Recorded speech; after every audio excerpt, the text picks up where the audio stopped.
The observation deck of the Eternal Vigil stretched wide like an open mouth facing the stars. Broken pieces of metal floated past the massive windows, remnants of the drone attack that had tried to breach the ship's hull just 2 hours ago. The emergency lights had finally switched back to normal, bathing everything in clean white instead of warning red. Hieri Nam stood at the edge of the deck, her forearms crossed in the traditional Velari stance of contemplation. Her silver skin reflected the starlight, and her large, dark eyes watched the debris field with fascination mixed with horror. She had graduated from the academy only 3 weeks ago. This was her first real deployment, her first real battle. She had watched the whole thing from the safety of the command bunker. The drones had come fast. Sleek black machines that moved like hunting birds. The ship's defensive systems had taken down most of them, but a cluster of 12 had managed to attach themselves to the outer hull. They had started cutting through, their plasma torches bright enough to see from the interior cameras. Then Corporal Junho Park had suited up and gone outside. Hieri had watched him move across the hull with magnetic boots, carrying what looked like primitive weapons. Not energy rifles, not plasma cannons, just simple guns that fired metal bullets. She had wondered if he knew what he was doing. The other crew members in the bunker hadn't seemed worried, though. They had actually relaxed when they saw him gear up. It had taken him 11 minutes to destroy all 12 drones. Alone. On the outside of a moving ship. In the vacuum of space. Now he stood near one of the windows, still in his undersuit, checking the seals on his helmet. Hieri had watched him remove his armor piece by piece, and that was when she had seen them. Scars. Dozens of them. They covered his arms like a map of violence. Some were thin white lines, others were thick and jagged. A few looked like burns that had healed badly. She approached slowly, uncertain if speaking to him would be appropriate. Among her people, warriors were given space after battle to meditate and process. But humans seemed different. The other humans on the ship were laughing and talking, already making jokes about the attack. Corporal Park? Her voice came out softer than she intended. He turned, and she got her first good look at his face. He looked tired. Not from the battle, from something older and deeper. His dark eyes studied her for a moment before he nodded. "Recruit Nam, right? I saw your name on the new deployment roster." "Yes, sir." She hesitated, then gestured toward the debris field. "That was impressive. What you did out there." He shrugged and went back to checking his helmet. "Just standard hull defense. The drones weren't military grade, probably pirates or scavengers." "Standard?" She couldn't hide her surprise. "I've never seen anyone move like that.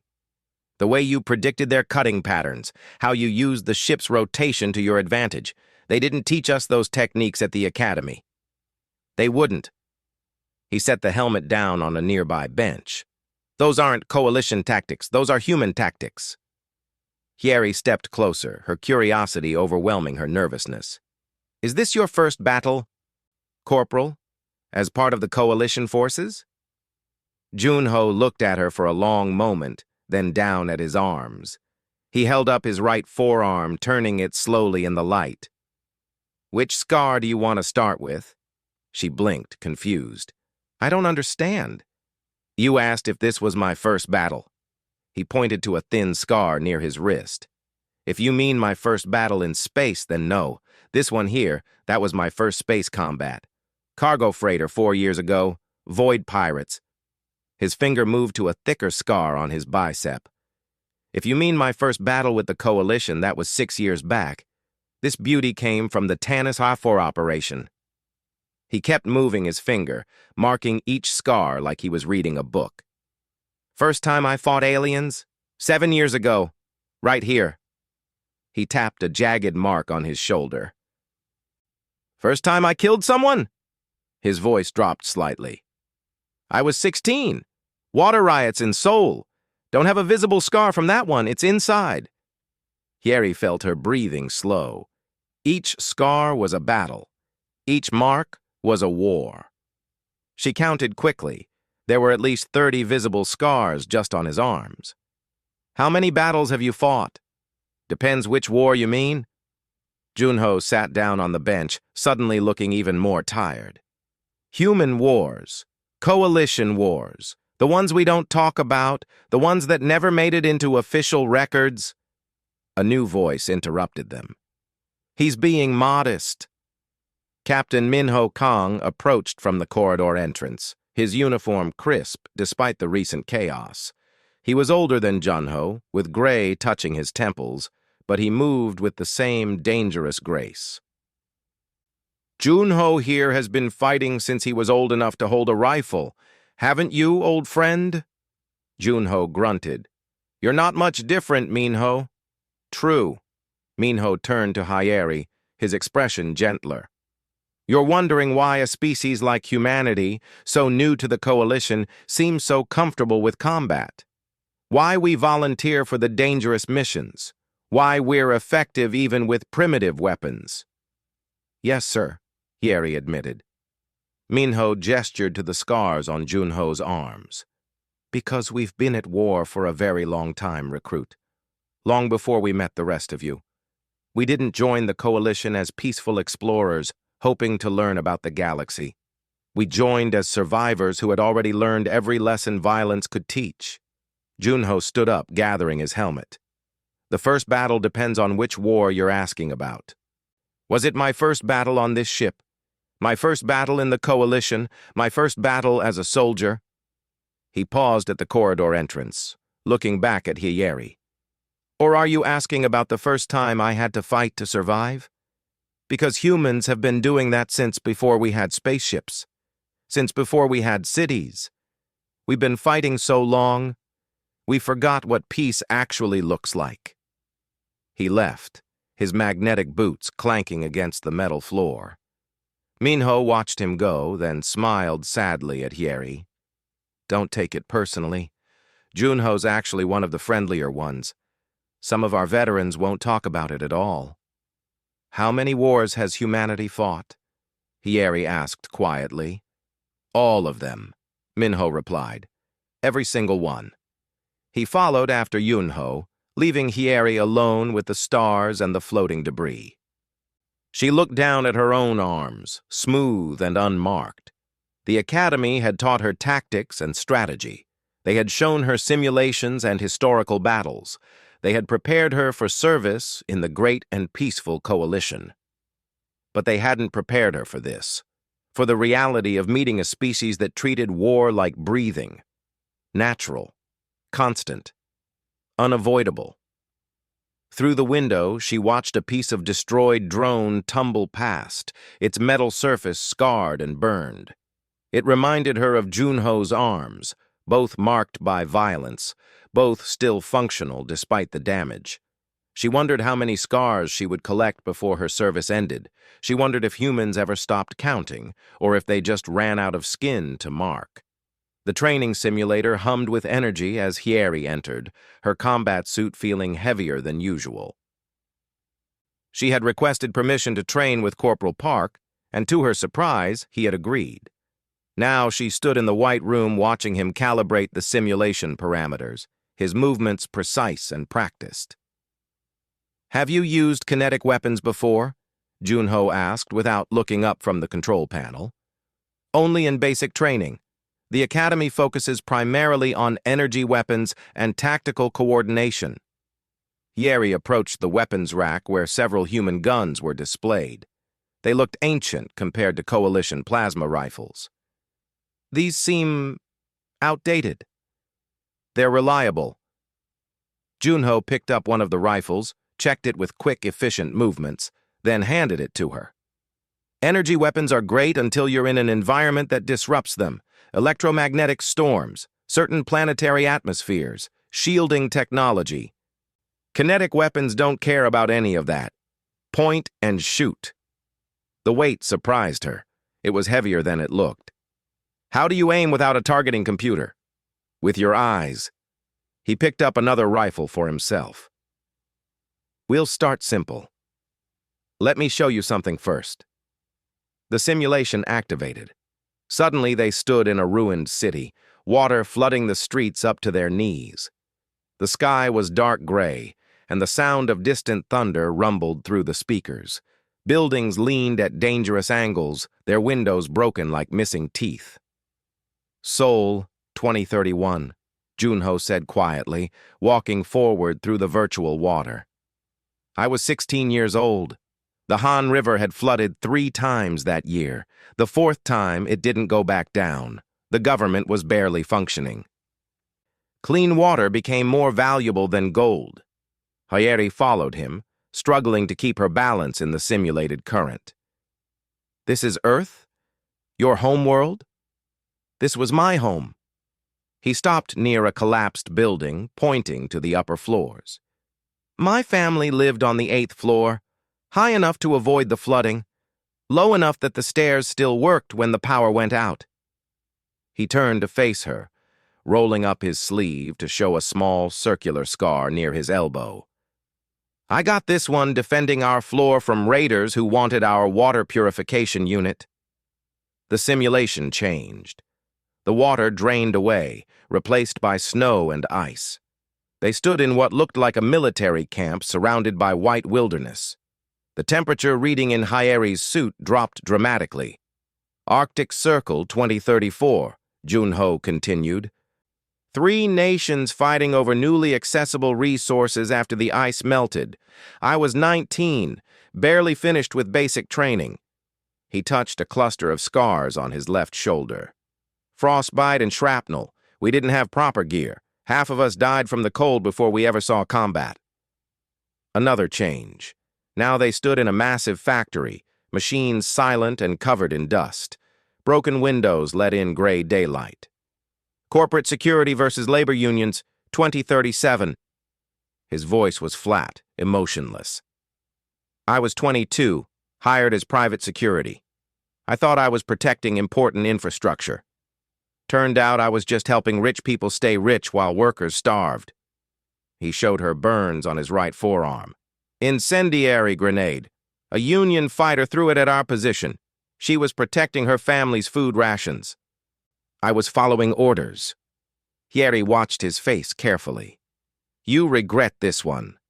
I regret a lot of them. Junho deactivated the simulation, returning them to the white training room. That's the point, recruit. Humans didn't become warriors because we're naturally violent. We became warriors because we had no choice. Earth was dying, and we were fighting over the scraps. A door opened, and Dr. Sumi Choi entered carrying a medical scanner. She was younger than Junho, probably in her early 30s, with tired eyes that suggested long shifts in the medical bay. There you are. You missed your physical therapy appointment again. I'm training, Junho protested. You're avoiding me. Sumi turned to Hyeri. Did he tell you about his chronic pain, the nerve damage in his left leg? The partially collapsed lung from the Kepler incident? Sumi, he pushes himself too hard, Sumi continued, ignoring Junho's warning tone. Acts like he's still 20 years old instead of 38. She activated her scanner, running it over Junho's torso. Inflammation in the lower back. Again. When was the last time you took your medication? I don't need medication to run a training simulation. You need medication to function like a normal person. Sumi showed Hyeri the scanner results. See these markers? This is what constant combat does to a human body. We're not built for this kind of sustained violence. We break down, we scar, we damage ourselves in ways that never fully heal. Hyeri studied the medical readout. It showed dozens of old injuries, stress fractures that had healed incorrectly. Muscle tissue damaged and repaired multiple times. But you keep fighting anyway. Because someone has to. Junho took the scanner from Sumi and turned it off. And humans are very good at functioning while broken. Sumi sighed but didn't argue. Instead, she turned to Hyeri. He's right about one thing. Humans are excellent at adapting to damage. Our bodies heal in ways that would kill some species. We can function with injuries that would incapacitate others. It's not because we're stronger. It's because we've had so much practice being hurt. The door opened again. A younger man entered, probably early 20s, wearing a fresh recruit uniform. He had the same dark eyes as Junho, the same careful way of moving, but his exposed arms were smooth, no scars. Dae-hyun, Junho greeted him with a slight smile. Finished with orientation? Yes, sir. Dae-hyun Lee bowed slightly to Sumi and Hyeri. Dr. Choi, ma'am, he turned back to Junho. I was hoping to join the training session if that's acceptable. Of course. Junho gestured to the weapons rack. Grab a rifle. We're teaching Recruit Nam the basics. As Dae-hyun selected his weapon, Hyeri noticed the difference immediately. He moved with training, with competence, but not with Junho's hard-earned grace. You're both from Earth, she observed, but you seem different. Dae-hyun was born on one of the colony ships, Junho explained. He never saw Earth's wars, never had to fight for water or food. He joined the coalition military by choice, not necessity. Does that make me less of a soldier? Dae-hyun asked, but there was no challenge in his tone, just curiosity. It makes you luckier, Junho replied. You got to choose this. Most of my generation didn't. Sumi packed up her medical equipment. I'll leave you to your training, but Junho, I'm serious about the medication. You're no good to anyone if you collapse from chronic pain. She left, the door sliding shut behind her. Junho activated a new simulation. This time it was a simple shooting range, targets appearing at various distances. Watch, he told Hyeri. He raised his rifle and fired in one smooth motion. The first 5 targets exploded in sequence, each shot perfectly placed. Dae-hyun went next. His technique was textbook perfect, his stance exactly what the academy would teach. He hit 4 out of 5 targets, missing the farthest one by a narrow margin. Your turn, Junho said to Hyeri. She raised the rifle, trying to remember everything she had learned. The weight was wrong. The balance was different from energy weapons. She fired, and the recoil surprised her, throwing off her aim. She hit 2 targets out of 5. Not bad for a first try, Junho said. But you're thinking too much. The academy taught you to calculate, to analyze, to plan. Sometimes you just need to react. He held up his scarred arms. Every one of these scars taught me something. Some taught me patience, some taught me speed, some taught me that hesitation gets you killed. So how do I learn without getting scarred? Hyeri asked. Junho smiled, but it was a sad expression. You don't. Learning costs blood. The question is whether you're willing to pay the price. They trained for another 2 hours. Junho showed her techniques that weren't in any academy manual. How to use rubble for cover, how to fight when your equipment fails, how to keep going when you're injured. Each lesson came with a story. Each story came with a scar. By the end, Hyeri understood something fundamental about humans. They weren't better warriors than other species. They were just more practiced at surviving. And practice for humanity meant pain. Same time tomorrow? Junho asked as they cleaned their weapons. Yes, sir, Hyeri replied. If you don't mind teaching me. I don't mind. He looked at his arms, at the map of violence written in his flesh. Maybe if I teach enough people, someday nobody else will need to collect these kinds of scars? It was a hope, Hyeri realized. A small one, buried under years of violence and pain, but still a hope. Maybe that was the most human thing of all. The classified briefing room was smaller than Hyeri expected. Just a metal table, 6 chairs, and walls lined with soundproofing material that absorbed every echo. The lights were dim, casting shadows that seemed to press against her from all sides. She sat across from Ambassador Ji-won Shin, a woman in her 50s with gray hair pulled back in a severe bun and eyes that had seen too much. You requested access to the First Contact historical files, Ji-won said, her fingers interlaced on the table. May I ask why? Hyeri chose her words carefully. Corporal Park mentioned that the official first contact story might not be complete. I want to understand human history properly if I'm going to serve alongside humans. The official story is complete, Ji-won replied. It's just not entirely true. She activated a holographic display that shimmered to life above the table. What do you know about First Contact? The Coalition Deep Space Explorers encountered humanity 15 years ago. After initial communication difficulties, peaceful relations were established. Humanity was invited to join the Coalition as junior members. They accepted. Hyeri recited the facts she had learned at the Academy. It was called the most successful first contact in Coalition history. All of that is accurate. Ji-won manipulated the hologram, bringing up images of the first human Coalition meetings, smiling diplomats, handshakes, celebration. What you weren't told is what happened 6 months before these pictures were taken. The hologram changed. Now it showed a different scene. A massive colony ship, damaged and burning. Smaller attack vessels swarming around it like insects. Bodies floating in space.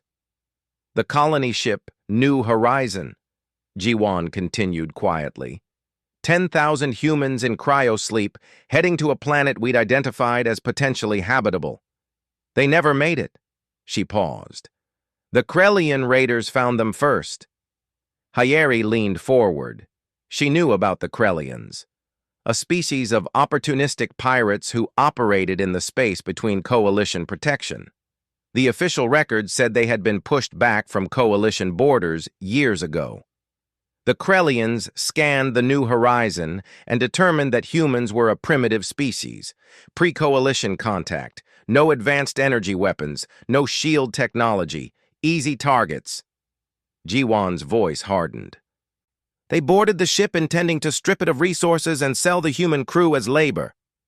The hologram showed interior corridors of the colony ship. Krellian warriors moving through the passages, their weapons powered up, expecting no resistance. What they didn't know, Ji-won said, was that 200 members of the crew were awake. Maintenance staff, ship security, and 1 platoon of military personnel on rotation from Earth's last territorial conflicts. A new figure appeared in the hologram, younger, but unmistakable. Junho Park, 15 years ago, wearing body armor cobbled together from ship plating. He carried 2 rifles, and his face was set in an expression of cold fury. Corporal Park was 23 years old, Ji-won explained. He had been fighting on Earth since he was 16. The Krellians were his first aliens, but they certainly weren't his first enemy. The hologram played out the battle. Hyeri watched as Junho and his unit moved through the ship with terrifying efficiency. They used tactics the Krellians had never seen. Ambushes from ventilation shafts, improvised explosives from ship components, hand-to-hand combat in zero gravity using techniques developed in Earth's orbital conflicts. The Krellians had advanced weapons and superior numbers. The humans had experience and desperation. The humans won. They killed every Krellian on board, Ji-won stated flatly. 63 raiders. Not a single one survived to report back to their clan. She zoomed in on Junho, showing him pulling an injured crew member to safety.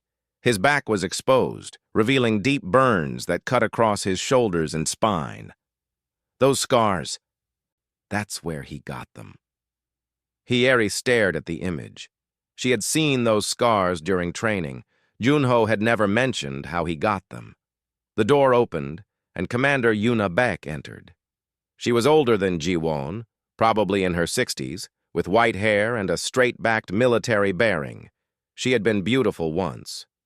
Now she just looked tired. Ambassador, Yuna acknowledged Ji-won with a nod before turning to Hyeri.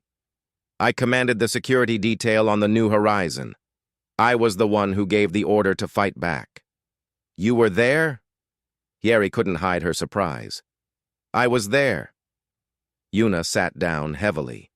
I watched 23-year-old Junho Park turn himself into a weapon because I ordered him to. I watched young humans who had barely survived their homeworld's collapse fight aliens they didn't even know existed. She gestured to the hologram. And I watched the coalition representatives arrive afterward and beg us to stay quiet about what happened. Ji-won took over the explanation. When the coalition found the New Horizon 3 days later, they found a disabled colony ship full of traumatized humans and dozens of dead Krellian raiders. It was a diplomatic nightmare. The coalition had been trying to negotiate with the Krellian clans for years. If word got out that humans had slaughtered an entire raiding party, "You covered it up," Hyeri said quietly. "We negotiated," Ji-won corrected. "Humanity wanted to join the coalition. We saw the benefits, the technology, the protection, the resources. But we also knew how the other species would react if they learned their first encounter with humans involved humans being efficient killers." Yuna stood and walked to the wall, where a physical photograph hung in a simple frame. It showed a younger version of herself standing with Junho and other soldiers. They all looked haunted. The coalition wanted peaceful explorers, scientists, philosophers. They got us instead. Warriors who had been fighting for survival so long we'd forgotten how to be anything else. "So they helped you hide the truth," Hyeri said. "They asked us to present ourselves differently," Ji-won replied. "To focus on our potential for growth rather than our capacity for violence. To join as students rather than soldiers." She closed the hologram. "We agreed, because we needed the coalition more than we needed honesty." "But you still became soldiers anyway," Hyeri observed. "Humans serve in the military at higher rates than any other coalition species." "Because it's what we're good at." Yuna returned to her seat. Within a year of joining the coalition, word had spread through the military channels. Humans were effective. Humans could fight with outdated equipment. Humans could function in extreme conditions. Humans could win battles that other species considered lost causes. Ji-won brought up new images. Humans serving in dozens of conflicts across coalition space. Always in the dangerous missions. Always in the roles that required violence. "The coalition recruited you for war," Hyeri said, understanding dawning. "They told the public you were peaceful newcomers, but they knew what you really were." "They knew what we had been forced to become," Yuna corrected gently. "There's a difference. Humans aren't naturally violent. We're naturally adaptable. And when our planet was dying, when our resources ran out, when we had to fight over water and food and living space, we adapted to violence." Junho's voice came from the doorway. "They're showing you the scars I don't talk about." He entered the room, no longer in his training clothes, but in full-dress uniform. "The ones on my back?" "I didn't know you were coming," Ji-won said. "I heard Recruit Nam requested classified access. Figured she'd end up here eventually." Junho sat down next to Hyeri. Might as well hear it from someone who was there. Hyeri looked at him. "Why didn't you tell me? During training, you explained all your other scars." "Because I'm not proud of these ones." He turned slightly, gesturing to his back, even though they couldn't see through the uniform. "The other scars, I got them fighting because I had to. Fighting to survive. Fighting to protect. These scars," he paused. "These I got while slaughtering people who didn't know they were picking a fight with a species that had been at war for generations." "You were defending your people," Hyeri protested. "I know. Doesn't make it easier." Junho looked at the photograph on the wall, at his younger self. "The Krellians thought we were weak because we didn't have energy shields or plasma cannons. They didn't understand that we'd learned to kill with rocks and sticks. That we'd perfected violence before we perfected space travel." Yuna spoke up. "The Coalition learned a hard truth from the New Horizon incident. Humanity wasn't a peaceful species waiting to be enlightened. We were survivors who had already been through hell, and survivors don't fight fair. They fight to win." "Is that why you all carry those old weapons?" Hyeri asked. "The kinetic rifles?" Partly, Junho admitted, but also because they remind us where we came from. Energy weapons are clean. Point and shoot, and your target disappears in light. Kinetic weapons are messy, loud. They require you to acknowledge what you're doing. He met her eyes. They remind us that violence has a cost. Jiwon stood. The reason we're telling you this, Recruit Nam, is because you ask the right questions. You're trying to understand humanity, not just use us. That's rare. She deactivated the holographic display. Most species see humans as convenient soldiers, effective tools for problems they don't want to solve themselves. But we're not tools. We're people who were broken by our history and are trying very hard not to let that breaking define us. So what is humanity then? Yeri asked. If you're not the peaceful explorers or the natural warriors, Yunho answered. We're the species that survived when we shouldn't have. We're the ones who learned every wrong lesson about violence and are trying to learn better ones. He trailed off, searching for words. We're trying, Yuna finished. That's all. We're just trying to be better than our scars.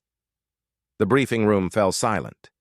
Hieri looked at each of them. The ambassador who negotiated peace while hiding war. The commander who ordered young soldiers to fight impossible battles. The corporal who carried the physical proof of humanity's violent adaptation. Thank you, Hieri said finally, for trusting me with the truth. Don't thank us yet, Junho replied with a slight smile. Now you have to decide what to do with it. The Coalition War College occupied an entire asteroid that had been hollowed out and converted into the galaxy's premier military education facility.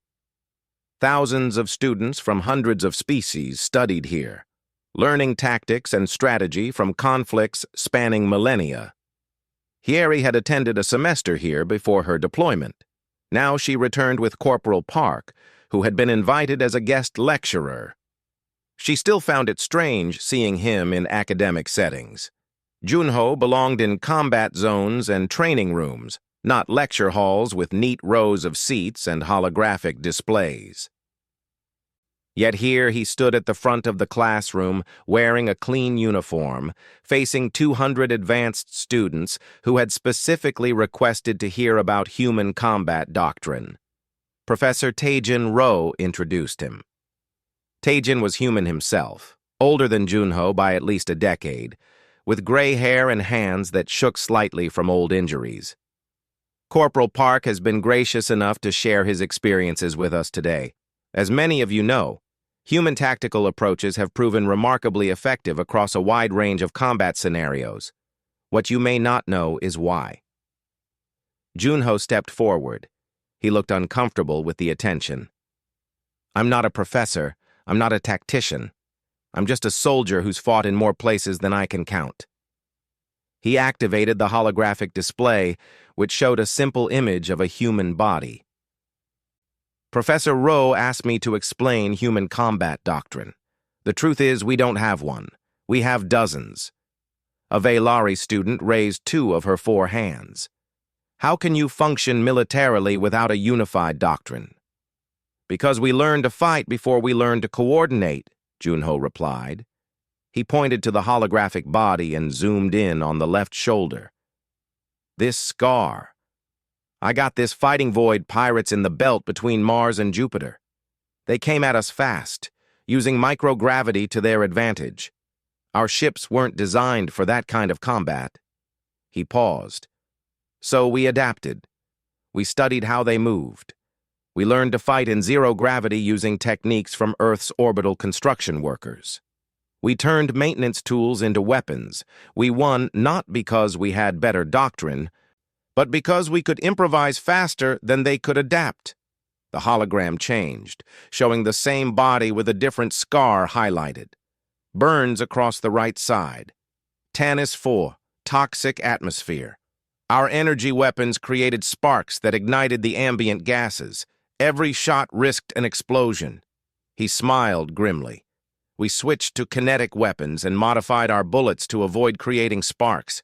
The enemy kept using their plasma rifles, kept blowing themselves up. We won because we adapted to the environment. Another student, this one from a species Hieri didn't recognize, spoke up. But adaptation takes time. How do you adapt quickly enough to matter in combat? Junho's expression darkened. Because we've had a lot of practice. He brought up a new image, multiple scars on his arms, his torso, his legs. Each one highlighted in a different color. Every scar is a lesson. Every lesson was paid for in blood. Humans don't have a single combat doctrine because we've fought in every environment imaginable. Flooded cities, frozen wastelands, burning deserts, toxic factories, orbital platforms, deep space, alien atmospheres. He gestured to the colored highlights. Each environment taught us something different, and we remember. Professor Teijin took over. This is what makes human military contribution unique. Most species develop doctrine based on their evolutionary advantages. Aquatic species fight well in water. High-gravity species excel in crushing environments. Humans have no such advantages. You're average in strength, average in speed, average in most physical metrics. So, we had to be better at something else, Junho continued. We got better at adapting, at learning from pain, at surviving conditions that should have killed us. He pulled up his sleeve, showing the familiar map of scars. This isn't just damage. This is data. Every injury taught me how to avoid the next one, how to protect others, how to turn disadvantages into advantages. A human student in the front row, Hieri recognized Daehyun from training, asked a question. But sir, how do we learn without getting scarred? Those of us who came after Earth's conflicts. It was a brave question. The room grew quiet. Junho studied Daehyun for a long moment. That's what I'm trying to figure out. How to teach the lessons without forcing you to pay the same price we did. He brought up a tactical scenario. Let me show you something. This is a standard coalition defensive position. Textbook perfect. Good sight lines, overlapping fields of fire, protected flanks. The hologram showed a clean, organized military position. Now watch what happens when we add human experience. The hologram changed. The same position, but modified.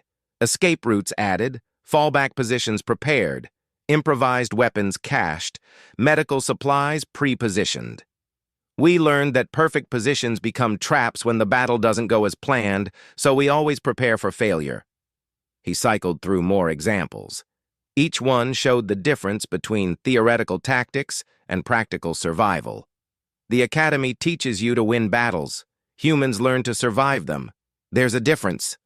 General Sorahan entered from the back of the lecture hall. She was the highest-ranking human in coalition military service, a woman in her 50s who had fought in Earth's last wars and the coalition's first. Her presence commanded immediate attention. Even Junho straightened slightly. "Continue, Corporal," she said, taking a seat in the back row. "I'm just here to observe." Junho nodded and returned to his presentation. General Han represents something important. She's proof that humans can rise through military ranks not because of our violence, but because of our experience. She's forgotten more about combat than most species ever learn. Sora spoke from the back. I've also made more mistakes than most species could survive. That's the uncomfortable truth about human military effectiveness. We're good at war because we've failed at it so many times. A student asked, "How can failure make you better?" "Because failure teaches faster than success," Sora replied, standing and walking to the front. "Success teaches you that your tactics work. Failure teaches you why they don't. Humans have failed at war thousands of times across our history. We've lost battles, lost campaigns, lost entire wars. Each time we learned. Each time we adapted." She stood next to Junho, and Hieri noticed they had similar scars, different patterns, different stories, but the same fundamental truth written on their skin. "The coalition recruited humans for our military capability," Sora continued. "What they didn't fully understand was that capability came at a terrible price. We're effective soldiers because being ineffective meant extinction on Earth. We learned to fight in every environment because our planet had every deadly environment. We learned to use any weapon because we couldn't afford to be picky. She activated a new hologram. This one showed statistics. Human casualty rates, survival rates, mission success rates. Do you know what these numbers mean? Humans volunteer for the most dangerous missions at 5 times the rate of any other species. Our survival rate in those missions is 60% higher than coalition average. Our success rate is even better. She paused. But our trauma rate is nearly universal. Every human who serves in combat carries scars, physical, mental, or both. So the coalition is using you, another student said, almost accusatory. Yes, Sora agreed simply, but we're also using them. Humanity needed the coalition's resources, technology, and protection. The coalition needed soldiers who could handle the missions everyone else failed. It's not a comfortable truth, but it's a mutual arrangement. Junho took over again. What matters is what we do with that arrangement. We can let ourselves be used up, discarded when we're too broken to fight anymore. Or we can teach, share what we learned, help other species develop their own adaptations without paying the same price we did. He brought up his final hologram. It showed a training program he had designed. This is my attempt. I take what I learned from each scar, each injury, each mistake, and I turn it into teaching, so that the next generation, human or otherwise, can be better than we were. Professor Taejin nodded approvingly. This is the evolution of human military contribution, moving from warriors to teachers, from survivors to guides. The lecture continued for another hour. Junho and General Sora fielded questions about specific battles, specific tactics, specific scars. Each answer revealed another piece of humanity's painful education in violence. Finally, as the session ended, a young student approached Junho. Sir, I want to understand. You've shown us your scars, explained your lessons, but do you regret it? Do you wish you had never learned these things? Junho was quiet for a long time. Every day, he finally said, I wish I never had to learn how to kill efficiently. I wish I grew up in peace. I wish humanity had solved its problems without violence. He looked down at his arms. But I didn't get that choice. None of us did. So instead, I try to make sure these scars serve a purpose. That the pain meant something. Does it? The student pressed. Does it mean something? I don't know yet. Junho met the student's eyes. Ask me again when we have a generation of soldiers who learned without bleeding. When we have warriors who chose this path instead of being forced onto it. Then maybe I'll know if my scars meant something beyond survival. As the students filed out, Hyeri approached. That was good. What you said about teaching. It was honest. Junho started gathering his materials. I don't know if it was good. General Sora joined them. It was both. Honest and good are not mutually exclusive, Corporal. She turned to Hyeri. You're learning well, Recruit Nam. I've read your training reports. You're starting to understand that humanity's strength isn't our violence. It's our memory of violence. Our refusal to forget the lessons, even when remembering hurts. Is that enough? Hyeri asked. Memory? It has to be, Sora replied, because it's all we have. They left the lecture hall together, 3 soldiers from different backgrounds, carrying different scars, teaching different lessons, but all trying to answer the same question. How do you build peace from a foundation of war? Junho didn't have the answer. But he kept teaching anyway, because maybe, somewhere in those lessons, someone else would figure it out. The refugee settlement on Kepler 442b stretched across the valley like a wound on the planet's surface. Thousands of temporary shelters, organized in rough grids, housing families displaced by the border conflicts between the Vothar Collective and the Tramari Alliance. Neither side had won. Both sides had lost.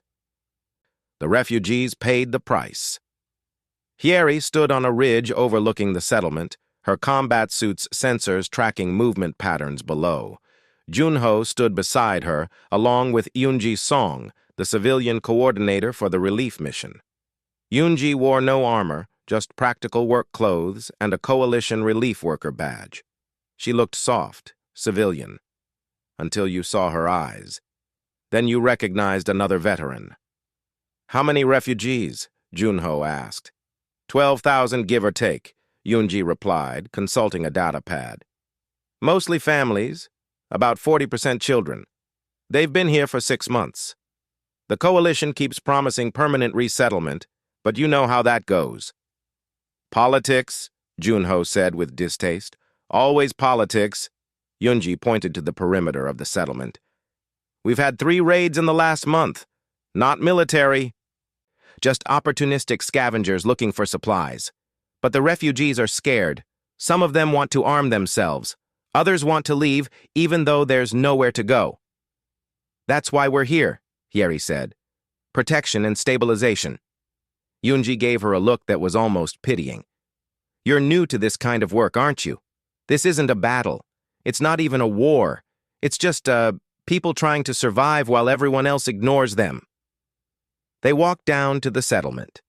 Junho moved with his usual careful awareness, but his weapon was slung low, non-threatening.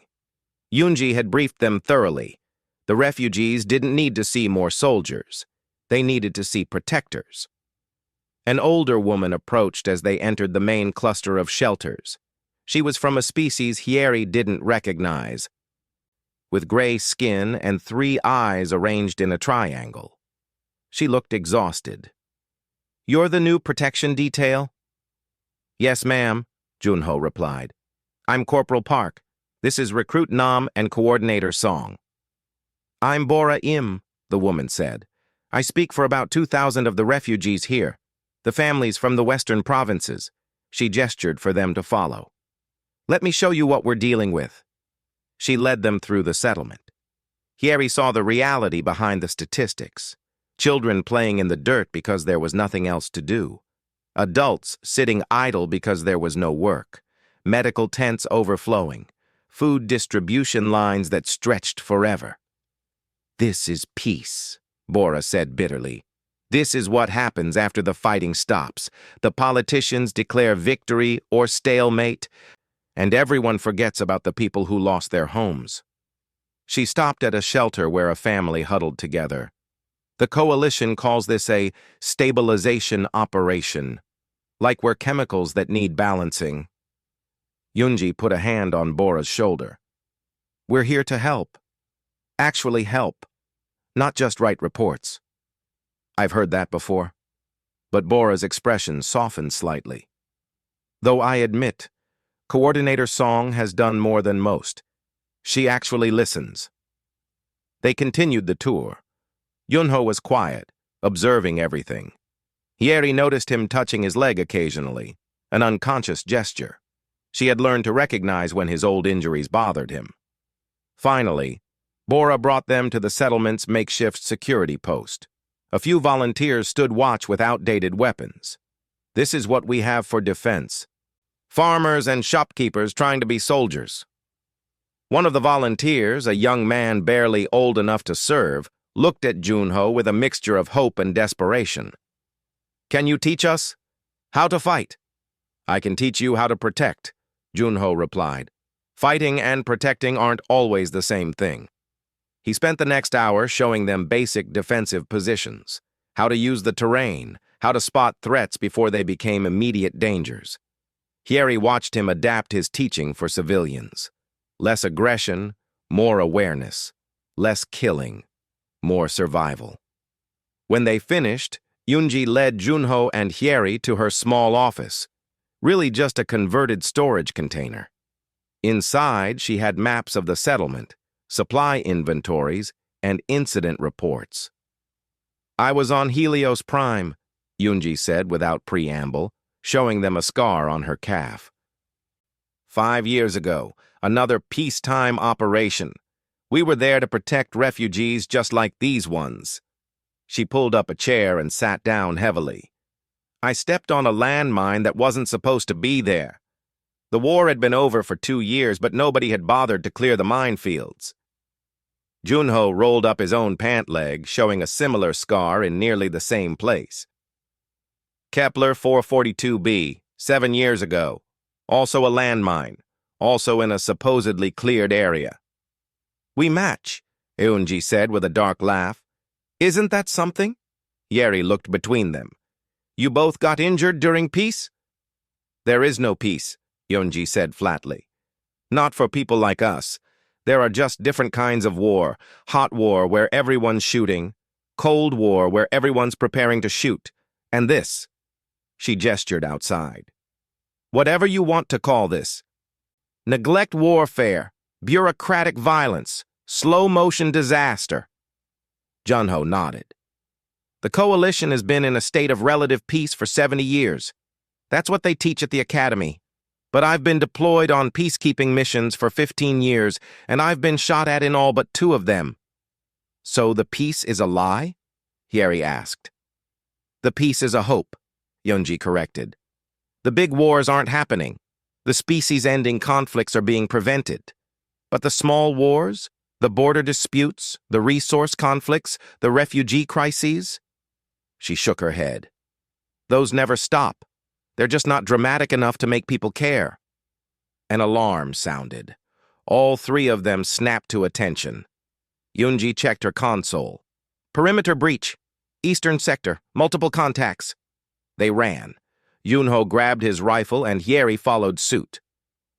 By the time they reached the eastern edge of the settlement, they could see the threat. A dozen figures in mismatched armor carrying weapons that looked scavenged from various sources. Raiders. The settlement volunteers were trying to form a defensive line, but they were panicking, falling over each other. The raiders saw the disorganization and pressed forward. Eunji, get the civilians to shelter, Junho ordered. Yeri with me. They moved forward together. Junho didn't charge. He walked, steady and calm, his rifle held ready, but not aimed. Yeri matched his pace, confused but trusting. When they were close enough, Junho called out in Coalition Standard. That's far enough. The raiders stopped, surprised. Their leader, a Krellian with scars of his own, laughed. 2 soldiers? We have 12. Math isn't my strong suit, Junho replied conversationally. But I'm pretty good at violence. Want to compare notes? The Krellian's eyes narrowed. Then he saw the scars on Junho's arms. Recognition flickered across his face. You're human. Very observant. We don't want trouble with humans. Then turn around and leave. Junho's voice was still calm, but something in his posture changed. Yeri felt it. The other raiders felt it. The air seemed heavier. These people have nothing worth dying over, and I promise that's what it will cost you. The standoff lasted maybe 30 seconds. Felt like forever. Then the Krellian leader made a gesture, and his raiders backed away. They didn't run. They withdrew with dignity, but they withdrew. When they were gone, Junho lowered his rifle and let out a long breath. His hands were shaking slightly. You scared them off without firing a shot, Yeri said, amazed. I got lucky. They recognized what I was. Junho turned back to the settlement. If they'd been more desperate or more stupid, we would have had to fight, and people would have died. Yunji rejoined them. That was well done. Quick and clean. Nothing about this is clean. Junho looked at the settlement, at the frightened faces watching from their shelters. These people fled war only to end up here, unprotected and forgotten. We're putting temporary patches on permanent problems. So what do we do? Yeri asked. What we can. Yunji started walking back toward the center of the settlement. We protect them while they're here, we treat their injuries, we feed them, we give them hope that someday someone will actually solve this. They spent the next 3 days at the settlement. Junho trained the volunteers, showing them how to organize watches, how to communicate threats, how to protect without becoming soldiers. Yunji coordinated supplies and managed the endless bureaucracy of refugee care. Hieri learned that peacekeeping was harder than combat. In combat, you had clear enemies and clear objectives. Here, everything was muddy, complicated, human. On their last night, Bora Im invited them to share a meal. It was simple food, rationed and plain, but she insisted. "You've done more than fulfill your duty. This is thanks." They sat in her shelter with a dozen other refugees. Conversation was mixed. Some talked about their homes, the lives they'd lost. Others talked about hopes for the future, where they might resettle. Junho mostly listened. Near the end of the meal, a child asked him, "Are you a hero?"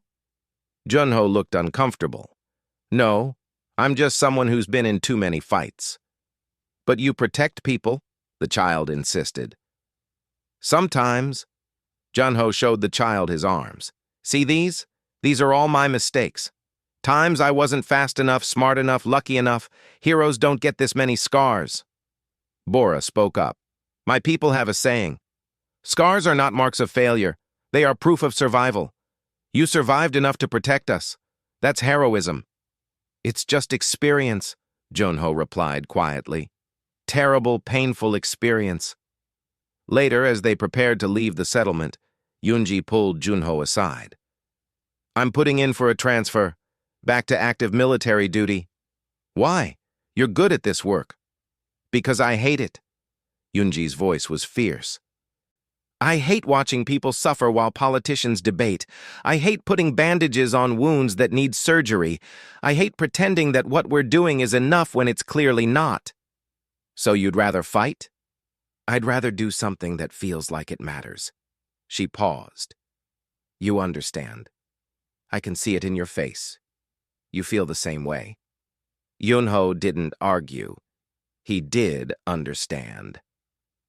On the shuttle back to the Eternal Vigil, Hieri asked him about it. "Do you regret peacekeeping? Wish you were in combat instead?" "I regret that peacekeeping and combat are the only options," Junho replied. "I regret that humanity's skills are only valued when someone needs violence managed." He looked out the window at the refugee settlement shrinking below. "I regret that peace, real peace, seems impossible. That the best we can offer is pauses between fights." "But you'll keep doing it," Hieri said. It wasn't a question. "Yes." Junho touched the scar on his leg, the one that matched Eunji's. "Because someone has to.